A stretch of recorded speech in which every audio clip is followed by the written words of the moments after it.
누차 말씀을 드렸지만 이 예수님이 말씀하시는 이 산상수훈은 성도가 어떻게 하면 하늘의 복을 받는가에 대한 그 방법의 이야기가 아니라 이미 창세전에 하나님의 신령한 복을 받은 하나님의 백성들이 이 땅의 삶 속에 나타나는 삶의 양태들을 설명하는 것을 여러분이 잘 이해를 하셔야 됩니다. 하늘에 이미 복을 받은 자들이 이 역사와 인생 속에서 어떠한 삶의 양태로 보여진가에 대한 이야기가 팔복의 이야기란 말입니다. 따라서 오늘 나오는 이 국률이라는 이것은 신령한 복을 받은 하나님의 백성들만이 행할 수 있고 나타날 수 있다는 것을 여러분들이 아셔야 됩니다. 세상에서 생각하고 해석하는 것처럼 남을 불쌍히 여기고 도라는 식의 도덕적 윤리적 행위로만 본다면 그리스도인이 아닌 다른 이들도 이렇게 행할 수가 있잖아요. 타 종교인들이나 불신자들도 남을 불쌍히 여기고 도울 수 있지 않습니까? 그러니까 여기서 국률이라는 이것은 바로 일반적으로 생각하는 그런 국률이 아님을 여러분들이 아셔야 한다는 것입니다. 그래서 오늘 본문 말씀을 언뜻 보면 구원받은 성도들은 국률을 베푸는 사람이 되어야만이 자신도 국률이 여김을 받을 수 있다라는 식으로 쉽게 오해를 하기 쉽습니다. 그래서 이런 앞서도 마찬가지지만 이런 구절이 나올 때마다 사람들은 단순하게 생각해 갖고선 인간들이 행해야 할 행위로 생각하고 어떤 착한 삶을 살아라, 거룩한 삶을 살아라고 독려하는 것들로 설명이 되어지고 그들에게 이야기가 되어진다는 거예요. 인간이 어떤 행할 행위로 이해하여서 거룩한 삶을 살려면 이렇게 살아야 된다는 식으로 설명을 한다는 것입니다. 대부분들이 그렇게 알고 있고 그렇게 듣고 있다는 것입니다. 만약 그러하다면 성경은 이와 정반대의 논리를 갖고 공유를 얘기하는 데가 있다는 것입니다. 로마서 9장 15절을 보면 모세에게 이르되 내가 긍휼히 여길 자를 긍휼히 여기고 불쌍히 여길 자를 불쌍히 여기라 했으니 그런즉 원하는 자로 말미암도 아니요 다른 박질하는 자도 말미암도 아니요 오직 긍휼히 여기시는 하나님으로 말미암이라 이렇게 얘기합니다. 즉 긍휼은 원한다고 주어지는 것도 아니고 열심히 다른 짓만 한다고 그것을 얻을 수 없다고 분명히 얘기하고 있습니다. 그러면 오늘 본문 말씀과 정반대되는 이야기 아닙니까? 오늘 본문 말씀을 세상적으로 얘기하면 남을 긍휼히 여기는 자가 하나님께 긍휼히 여김을 받는다는 식으로 보여지는데 또 로마서는 반대로 다른 박질하여도 힘쓰고 애써도 긍휼을 얻을 수가 없다는 것입니다. 그럼 정반대의 것을 얘기하고 있잖아요. 그러면 성경이 다른 얘기를 하고 있는 거네? 아니죠. 어불성설입니다. 같은 걸 얘기하고 있는 것입니다. 따라서 긍휼은 우리에게 있어서 사람들이 생각하는 것처럼 어떤 인간의 행위와 어떤 성품을 통하여 남을 불쌍히 여기고 도와준 그런 행위를 얘기하는 것이 아니라 하나님의 백성들에게만 나타나는 것을 우리에게 지금 일러주고 있다는 것입니다. 그래서 오늘 본문 말씀을 통하여 긍휼히 여기다 라는 이 말의 의미를 잘 이해를 하셔야 돼요.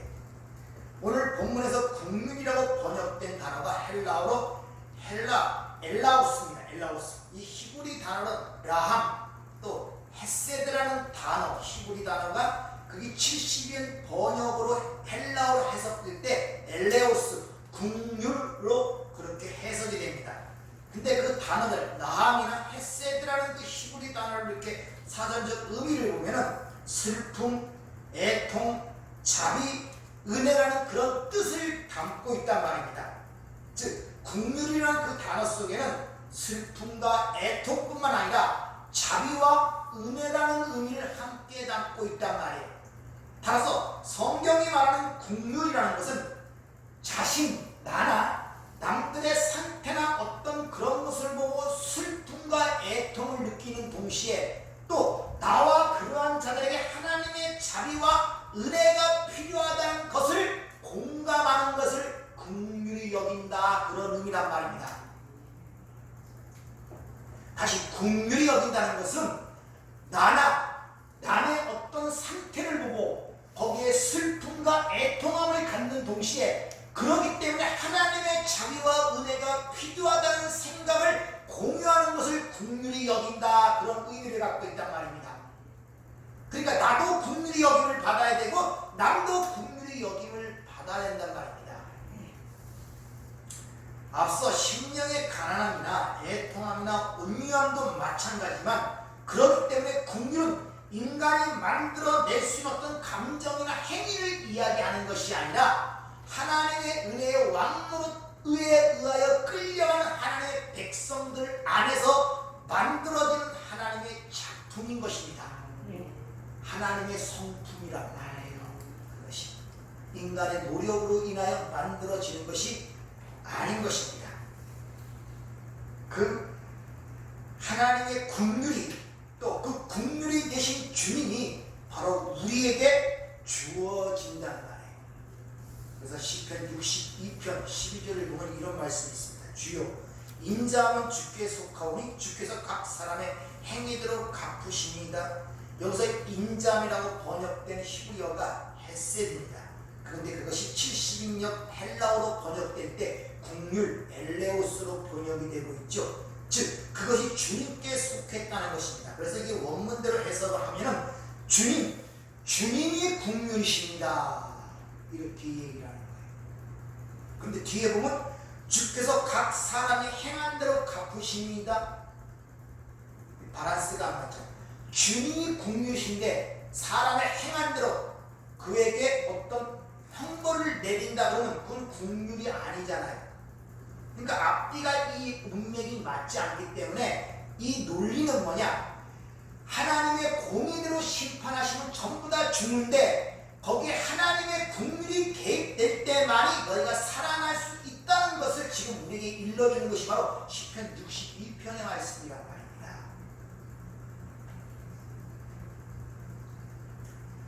그래서 긍휼에 대해서 하나님의 긍휼을 잘 설명해주는 구약에 있는 책이 있는데 그게 바로 호세아서입니다. 호세아서. 호세아라는 것은 헬라식 이름으로 말한 예수의, 그 하나님의 백성을 대표하는 창녀 고멜이 등장합니다. 거기서 하나님께서 호세아에게 명하여 고멜과 결혼하라고 그렇게 이야기하죠. 그래서 호세아와 고멜이 결혼해야 자식을 낳는데 그 자식에 대해서 하나님이 축복을 하시는 것이 아니라 저주하는 내용이 그 안에 포함이 되어 있습니다. 그래서 여러분에게 카톡을 통하여 1장부터 3장까지 한번 읽어보시라고 제가 말씀드렸죠. 호세아 1장 6절을 보면 고멜이 또 임신하여 딸을 낳으며 여호와께서 호세아에게 이르시되 그 이름을 노하마라 하라. 내가 다시는 이스라엘 족속을 긍휼히 여기고 용서하지 않을 것이니로다. 창녀 고멜과 호세아 사이에서 딸이 출생하는데 하나님께서 그 이름을 노하마라 하라 이름을 지어주십니다. 근데 그 이름의 뜻이 뭐냐면 노라는 불변사 노라는 단어와 라함 긍휼이라는 단어, 그거와 함께 합성해요. 노하마, 긍휼히 여기지 않겠다, 그런 의미예요. 또 호세아와 그 고멜 사이에 아들도 태어나는데 아들의 이름이 로암입니다. 노라는 것도 알페인의 불변사인데 암이 백성이에요. 너는 내 백성이 아니다, 이런 의미가 있습니다. 무슨 말입니까? 그렇게 창녀의 후손으로 나타나는 모든 자녀들은 하나같이 하나님의 저주를 받는 모습을 통하여 창녀의 결국이 어떠한 우리에게 보여주는 동시에 그 당시에 이스라엘의 상태가 바로 그러한 상태를 보여주는 동시에 오늘 우리의 현실이 그렇다는 것을 또한 같이 보여주고 있다는 것입니다. 이것이 원래 우리의 운명이었어요. 그래서 우리는 하나님을 믿지 않고 나는 자식들은 전부 다 저주의 자식들이고 죄악의 씨앗들이란 말입니다. 그래서 하나같이 전부 다 죽음으로 가는 거예요. 지금 그 얘기를 고멜을 통해서 우리에게 일러주고 있단 말입니다. 그렇게 하나님이 저주하시는 이유를 호세아서는 분명히 밝히고 있다. 왜 이렇게 저주를 받아야 되는가? 그게 호세아서 2장 2절부터 5절까지 말씀입니다. 한번 잘 보세요. 너희 어머니와 논쟁하고 논쟁하라. 그는 내 아내가 아니요 나는 그의 남편이 아니라. 그가 그의 얼굴에서 음란을 제하게 하고 그 유방 사이에서 은행을 제하게 하라. 그렇지 아니하면 내가 그를 벌거벗겨서 그 나던 날과 같게 할 것이요 그로 광야같이 되게 하며 마른 땅같이 되게 하여 목말라 죽게 할 것이며 내가 그의 자녀를 긍휼히 여기지 아니하리니 이는 그들이 음란한 자식들이니라. 그들의 어머니는 음행하였고 그들을 임신했던 자는 부끄러운 일을 행하였나니 이는 그가 이르기를 나는 나를 사랑하는 자들을 따르리니 그들이 내 떡과 내 물과 내 양털과 내 산과 내 기름과 내 술들을 내게 준다 하였습니다. 이게 폐역한 창녀 고멜의 후손, 그것이 그 당시에 이스라엘 상징하는 동시에 지금으로 말하면 허물과 죄로 죽었던 우리의 모습을 보여주고 있는 거예요. 음란한 여인이라는 거예요. 원래 남편은 하나님을 버리고 딴 남편을 선택했는데 그 남편을 선택한 이유가 그들이 내게 떡과 물과 양털과 내 산과 기름과 술들을 준다고 해서 글로 따라가고 있다는 거예요. 지금 이 세상의 현실이 그렇단 말입니다. 그들에게 이런 걸 준다고 주님의 세 번째 그것이 뭡니까? 내게 절하면 천하 만국의 영광을 내게 주리라. 광야에서 사탄이 예수님을 시험했던 세 번째 시험 문제가 아닙니까? 지금 이 시대 모든 사람들이 거기에 속아서 따라가고 있는 거예요. 꿈을 꾸고 있단 말입니다. 항상 진실은 아프다는 사실을 아셔야 됩니다. 그래서 진실은 사막에 있다 그래요. 진실은 그래 진실을 피하기 위하여 자꾸 마약과 같은 향락과 쾌락의 노태가 되는 것입니다. 그 스마트폰 같은 그런 것들이 왜 위험이 되느냐? 현실을 마주하면 고통스러워요. 갈등이 느끼고. 특히 우리 은총이처럼 고3이 되면은 그 엄청난 압박감이 생기잖아요.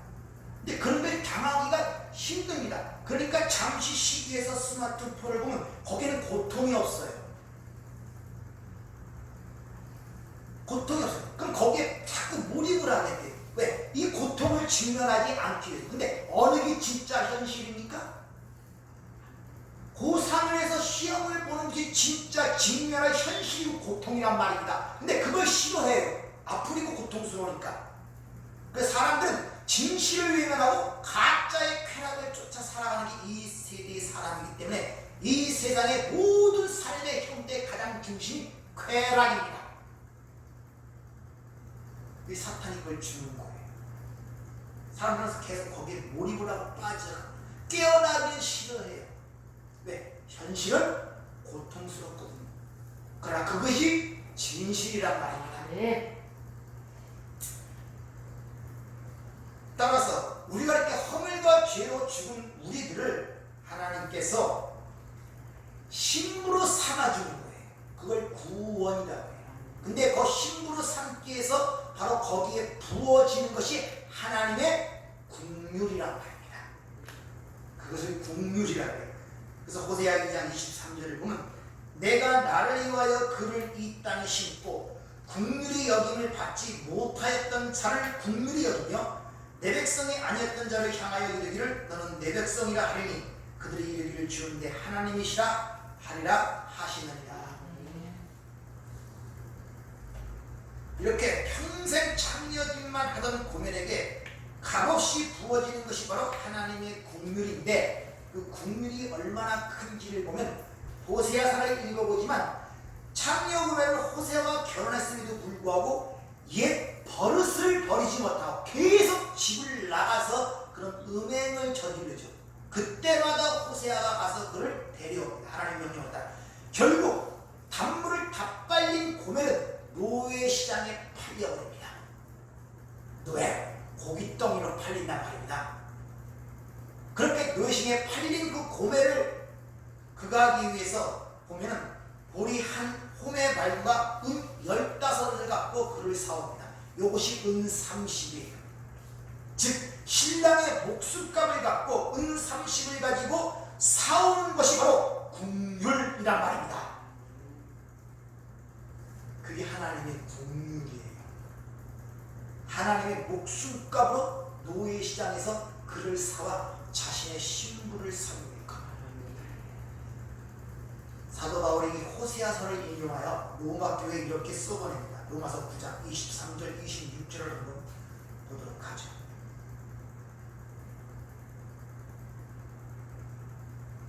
또한 영광 받기로 예비하신 바 금일의 그릇에 대하여 그 영광의 풍성함을 알게 하고자 하셨을지라도 무슨 말을 하리요. 이 그릇은 우리니 곧 유대인 중에서뿐 아니라 이방인 중에서도 부르신 자니라. 호세아의 글에도 이르기를 내가 내 백성 아닌 자를 내 백성이라 사랑하지 아니한 자를 사랑한 자라 부르리라. 너희는 내 백성이 아니라 한 그곳에서 그들이 살아계신 하나님의 아들이라 일컬음을 받으리라 함과 같으니라. 이미 창세전에 하나님께서 그렇게 긍휼의 그릇과 진노의 그릇을 따로 말하는 사건이 9장 하나님의 거기에 쭉 앞에서 나오고 있단 말입니다. 그러니까 영광 받기로 미리 예비한 긍휼의 그릇에 대하여 풍성을 갖다 너희가 뭐라고 얘기할 수가 있느냐 하면서 그것은 모든 하나님 부르신 자라고 얘기하면서 뭐라고 얘기합니까? 내 백성이 아닌 자들 중에서 내 백성이라고 그러고 또 뭐랍니까? 내가 사랑하지 않은 자들 중에서 사랑한 자로 부르는 그 과정 속에 거기에 들어가 있는 것이 긍휼이란 말입니다. 저와 여러분이 긍휼의 그릇이 되었기 때문에 하나님의 긍휼로 구원을 받은 거예요. 어떤 조건이 있어서 그런 것이 아니라. 따라서 오늘 본문 말씀을 좀 의역을 하자면 창세전에 복을 받은 자들이여 그들은 긍휼을 알고 긍휼을 알고 긍휼을 받은 자였다 이런 말이에요. 창세전에 복 받은 자들이여 너희들은 긍휼을 알고 왜? 긍휼을 받은 자이기 때문에.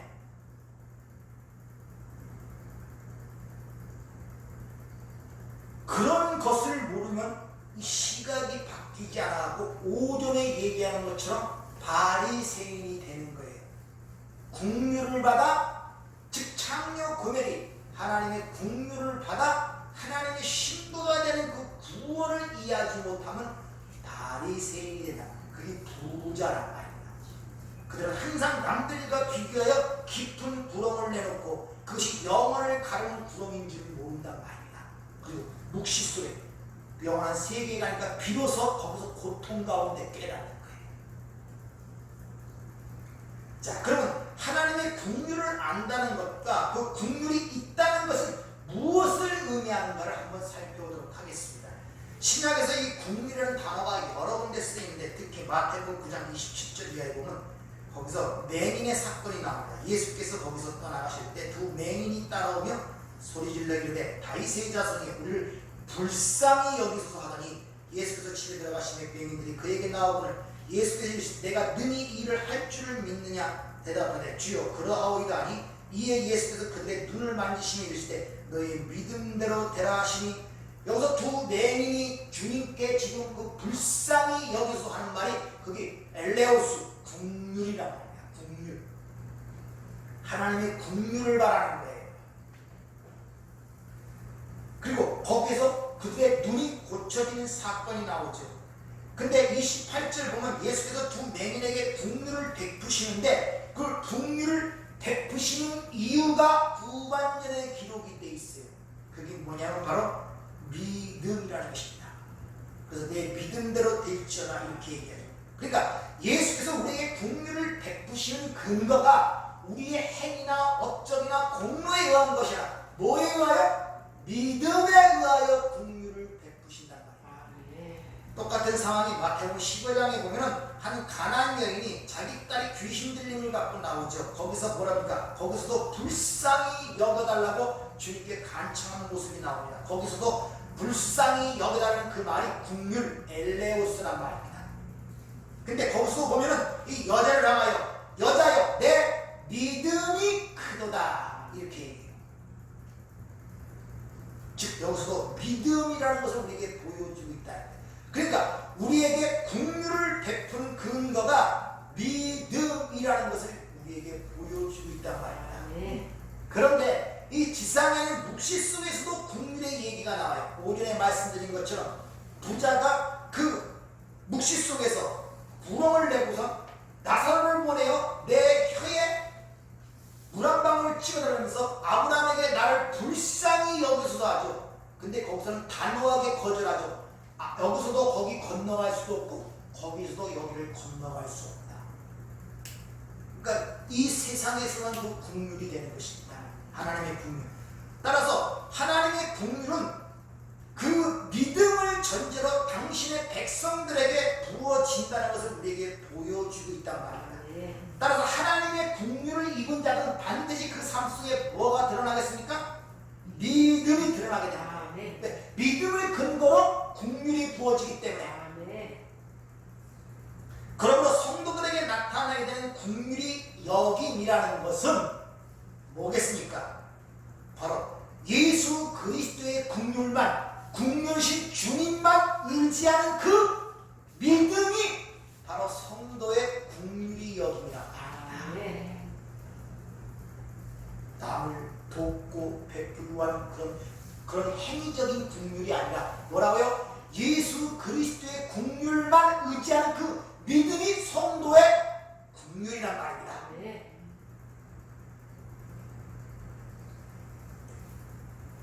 이게 앞에 얘기한 것처럼 두 맹인의 이야기나 또 가난한 여인의 그 귀신 들린 딸 이야기나 그걸 통해서 우리에게 보여주는 공통점이 있는데 둘 다 주님 앞에 나를 불쌍히 여겨 달라가면서 뭘 이야기합니까? 나는 무능하고 불가능하니까 하나님 나에게 제발 국률을 베풀어 주세요 라고 하는 자기 부인이 거기서부터 시작이 된단 말입니다. 소경도 알았어요. 절대 내 스스로는 눈을 뜰 수 없음을 알고 있었기 때문에 자기의 무능함을 고백하는 것이고, 가난한 여인도 자기 딸이 절대 귀신이 스스로 나갈 수 없는 걸 알기 때문에 자신의 불가능과 무력함을 주 앞에 고백하면서 불쌍히 여겨 주시옵소서. 그러니까 하나님의 국률을 받은 자에게 나타나는 첫 번째 삶의 양상의 증거가 뭡니까? 자신의 무능함과 불가능을 인정, 즉 자기의 부인이 시작이 된다. 이 국률함을 받은 자의 모습이란 말입니다. 그래서 마태복음 18장에 보면은 1만 달란트 빚진 자와 100다네론의 빚진 자의 비유가 나오죠. 거기서 주님이 1만 달란트 빚진 자의 그 불쌍히 여겨 국률을 베풀어, 그 불쌍히 국률이란 말입니다. 국률을 베풀어 탕감을 시켰단 말입니다. 근데 그렇게 국률을 받은 자가 나아가서 자기에게 몇만 분의 1도 안 되는 100데나리온 빚진 자를 옥에 넘겨버리죠. 그러자 주인이 그를 불러서 내가 너를 불쌍히 여김같이 너도 내 동료를 불쌍히 여김이 마땅치 아니하냐? 내가 너를 긍휼히 여김같이 너도 내 동료를 긍휼히 여김이 마땅치 아니하냐? 이렇게 얘기를 하죠. 그러니까 만달란트 빚진 자는 긍휼이 뭔지를 모르는 거예요. 그렇게 되면은 우리의 신앙생활이 똑같게 가게 됩니다. 그렇게 큰 빛을 탕나, 즉 그렇게 국률함을 받았음에도 불구하고 우리는 주위의 사소한 것들에 촉각을 세우고 비판하고 정지한단 말입니다. 너희 탕감받은 빚이 얼마나 큰지를 아십니까? 다시 말하면 하나님의 국률을 받았음을 여러분이 확실히 아십니까? 근데 우리는 똑같이 100데나리온 빚진 자, 그거에 비해서는 진짜 거의 없다시피 한 그것 때문에 아웅다웅하면서 그를 옥에 넘기는 일을 하고 있지 않는가를 살펴보아야 한단 말입니다. 그래서 늘 불쌍히 여김같이 너도 내 동료를 불쌍히 여김이 마땅치 아니하냐? 이렇게 주님이 그에게 데리고 와서 질문을 하는 거예요. 이렇게 하나님의 하나님의 긍휼을 받아 하나님의 긍휼을 아는 자들은 필연적으로 세상을 바라보는 것이 달라지게 돼 있어요. 바리새인들처럼 내가 너보다 낫다 이렇게 사이와 벽을 벌리는 것이 아니란 말입니다. 너도 나도 불쌍히 여김을 받을 자라는 사실을 깨닫게 되기 때문에 그래요. 그래서 하나님의 긍휼이 필요한 자라는 사실을 알기 때문에 거기서부터 사람을 외모로 판단하지 아니하는 그런 시각을 갖게 되고 그 나의 자아가 조금씩 부서져 나가게 된단 말입니다. 어떻습니까? 여러분 신앙생활을 하면서 그런 방향과 그런 지향성을 갖고 내 삶이 가고 가는 것 같습니까? 불쌍히 여겨 보이는 사람이 있습니다.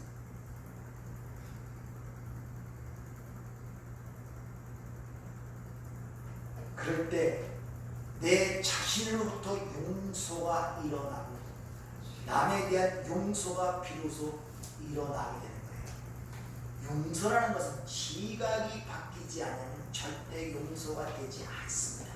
묻어둘 뿐이지.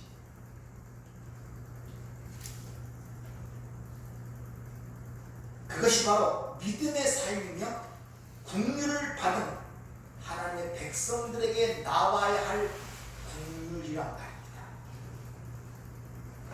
나도 예수 그리스도의 오직 긍휼만을 의지하는 믿음으로 구원을 받았는데 누구에게 어떤 조건을 요구할 수 있고 어떤 것을 탓할 수 있겠냐는 것이죠. 네가 탕감받은 게 1만 달란트라는 사실을 인식하면 어찌 거기에서는 비할 것 없는 먼지 같은 백달이었기 때문에 남을 용서하지 못하고 네 자신을 괴롭히고 이거냐 저거냐 바리새인처럼 자신의 의를 쌓을 수 있겠느냐고 지금 묻고 계시는 것이란 말입니다.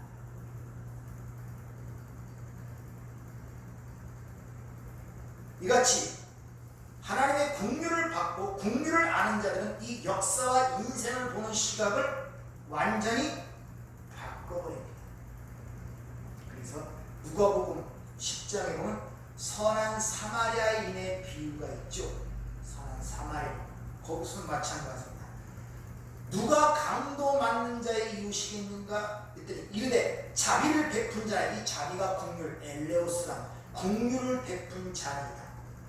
제일 첫 번째 우리에게 자비를 베푼 자가 누굽니까? 사마리아 사람 타인 이방인. 그가 먼저 와서 긍휼을 베푼 거예요. 그럼 그 긍휼을 받아서 살았다면 너희도 이와 같이 가서 하는 것이 당연하지 않겠느냐 이렇게 얘기를 합니다. 근데 여기서 물었던 서기관은 자기가 긍휼을 받아야 할 사람을 1차적으로 인식을 못한 거예요. 다시 말해 나는 무능력합니다. 자기 부인이 먼저 전제되지 않았단 말입니다. 이것이 바리새인이란 말입니다. 그리고 나는 그렇게 긍휼을 베풀 수 있는 자라고 생각하는 거예요. 그런 시각적이 왜 그렇게 나타나냐? 긍휼이 뭔지는 단순히 도라는 입장, 남에게 베풀고 도라는 입장으로 그 문제를 바라보기 때문에 그래요. 긍휼이라는 의미를. 그러니까 그렇게 알아들으니까 행할 수 있다는 것입니다. 어떻게 영생을 얻으리까? 율법을 다 지켜라. 그랬더니 부자 청년이 뭐라 합니까?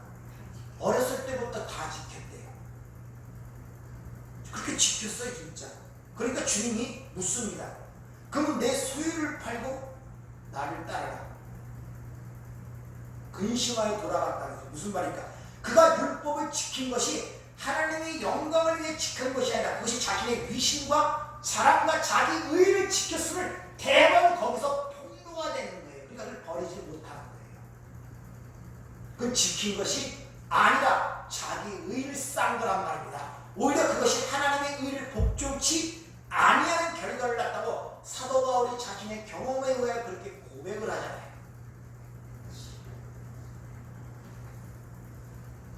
따라서 하나님의 이 긍휼을 받은 자들은 반드시 우리가 사는 이 역사와 인생을 바라보는 시각이 변화받게 되어 있습니다. 베드로서 2장 10절을 보면 베드로 사도가 이렇게 얘기해요. 너희는 전에는 백성이 아니더니 이제는 하나님이 백성이다. 이렇게 대조해서 얘기하면서 전에는 너희가 긍휼을 얻지 못하였더니 이제는 긍휼을 입은 자다. 즉 하나님의 백성이냐 아니냐의 근거를 긍휼을 입은 자냐 안 입은 자로 지금 사도 베드로는 지금 이야기를 하고 있는 거예요. 전에는 하나님의 백성이 아니었더니 이제는 하나님의 백성이다. 똑같은 팩트를 통해 전에는 너희가 긍휼을 입지 못했더니 이제는 긍휼을 입은 자이다. 이렇게 설명합니다. 그러니까 하나님의 백성은 다른 말로 하나님의 긍휼을 입은 자, 긍휼을 가진 자. 그들이 바로 하나님의 긍휼이 여김을 받은 자리라 이런 뜻이에요. 그러니까 오늘 우리 번역서는 대로 네가 긍휼히 여기면 하나님이 너를 긍휼히 여겨 주실 것이다 이런 말이 아니라 하나님의 긍휼을 받고 긍휼을 아는 자가 바로 하나님의 긍휼을 받은 자라 이런 말이에요. 그들이 복된 자다 이렇게 지금 설명하고 있다는 것입니다. 다음 시간에 좀 더 자세하게 공부하도록 하겠습니다. 기도하겠습니다. 하나님 아버지, 우리가 이런 것들을 공부하면서 다시 한번 자신을 살펴보기를 원합니다. 1만 달란트 빚진 자가 고작 100달러는 빚진 자를 고발하여 고소하는 사건 속에서 주님 말씀하십니다. 내가 너를 불쌍히 여겨서 긍휼을 베풀었거늘 너는 왜 그 긍휼을 베풀지 못하는 질문 속에서 오늘 우리에게 말씀하는 것처럼 들립니다. 아버지, 우리가 받은 은혜와 사랑이 얼마나 큰지를 깨닫게 하시고 우리가 얼마나 큰 긍휼을 입은 자임을 알게 하셔서 우리가 그 긍휼을 베풀며 줄 수 있는 그런 성숙한 하나님의 백성이 될 수 있도록 축복하여 주시옵소서. 예수님 이름으로 기도하옵나이다. 아멘.